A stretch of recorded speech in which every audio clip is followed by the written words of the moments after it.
महाशिवरात्रि व्रत कथा। प्राचीन काल में चित्रभानु नाम का एक शिकारी था। वह जानवरों को मारकर अपने परिवार का भरण पोषण करता था। शिकारी एक साहूकार का कर्जदार था।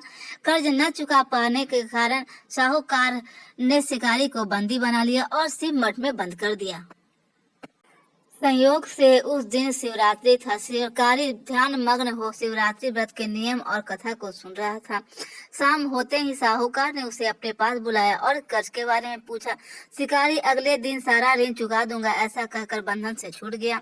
अपने दिनचर्या के अनुसार वह शिकारी शिकार के लिए जंगल गया, लेकिन दिन भर बंदी गृह में बंद रहने के कारण उसे भूख और प्यास बहुत लगी थी।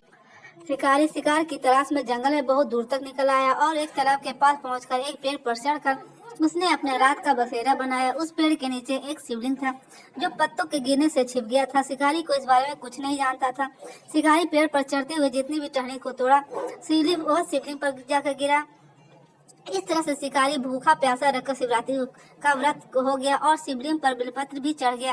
रात के समय एक हिरन तालाब में पानी पीने आई। जैसे ही शिकारी ने उसका शिकार करना चाहा, हिरन ने कहा, मैं जल्द ही प्रसव करूंगी, तुम मेरे साथ मेरे बच्चों को ही मारोगे। तुम अभी मुझे जाने दो, मैं प्रसव करके जल्द ही तुम्हारे पास आऊंगी, फिर तुम अपना शिकार कर लेना।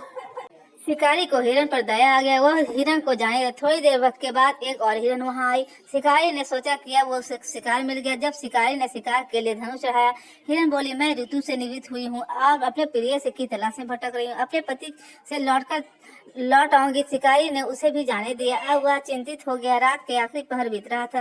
तभी एक और हिरन अपने 2 बच्चों को लेकर वहां आई। शिकारी ने सोचा यह सुनहरा अवसर है। उसने तुरंत धनुष पर तीर चढ़ाया। तब हिरन ने कहा, हे शिकारी, मैं इन बच्चों को इनको पिता से मिलाकर तुम्हारे पास लौट आऊंगी, तब तुम मेरा शिकार कर लेना।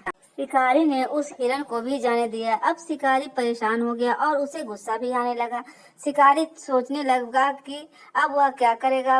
वह पेड़ पर बैठकर बेलपत्र तोड़कर नीचे गिराने लगा। तभी एक और हिरन वहां आया। शिकारी उसे मारने के लिए तैयार ही था कि तभी हिरन ने कहा, अगर तुमने मेरे तीनों पत्नियों को और मेरे बच्चों को मार दिया है तो मुझे भी मार दो, क्योंकि मैं उनका वियोग नहीं सह सकता। और अगर तुमने उसे जाने दिया है तो तुम मुझे भी थोड़ी देर के लिए जाने दो, ताकि मैं उनसे मिलकर फिर तुम्हारे पास उपस्थित हो जाऊंगा। शिकारी को उस पर दया आ गया। उसने उसे भी जाने दिया। इस तरह शिकारी का रात भर जाग कर भूखे रहकर उसका शिवरात्रि व्रत पूरा हो गया।